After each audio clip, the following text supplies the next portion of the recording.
Hi மது, hi அக்கா. என்ன பண்ணுறீங்க? Pigmentation treatment பண்ணுறேன்க்கா. பிக்மெண்டேஷன் ட்ரீட்மெண்ட்டை எதில் பண்ணுறீங்க? ஐ பிரிகேஷன். என்ன பெனிஃபிட்மா இதில் பண்ணுறதுனால?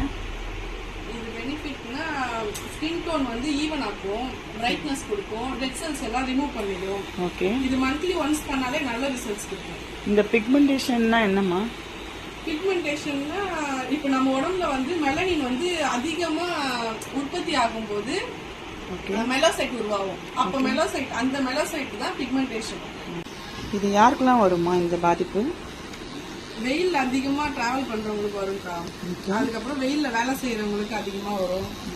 அபவ் 40 ஏஜ் இருக்கவங்களுக்கு கண்டிப்பா வரும் இது. அப்புறம் இர்ரெகுலர் பீரியட்ஸ் இருந்தாலும் வரும்க்கா. சரி பண்ணிடலாமா?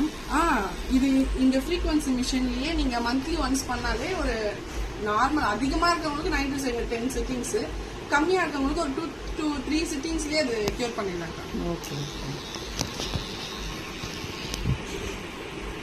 முக்கியமா ஸ்கின் ஒயிட்னிங் கிரீம்ஸ்லாம் அதிகமா யூஸ் பண்ணக்கூடாதுக்கா. கண்டிப்பா. ஆமா, ஸ்கின் ஒயிட்னிங் கிரீம் அதிகமா யூஸ் பண்ணாலே அதனால மெலனின் வந்து கட்டுப்படுத்தப்பட்டு பிக்மெண்டேஷன் வந்துடும். Very good, super. Give you heart.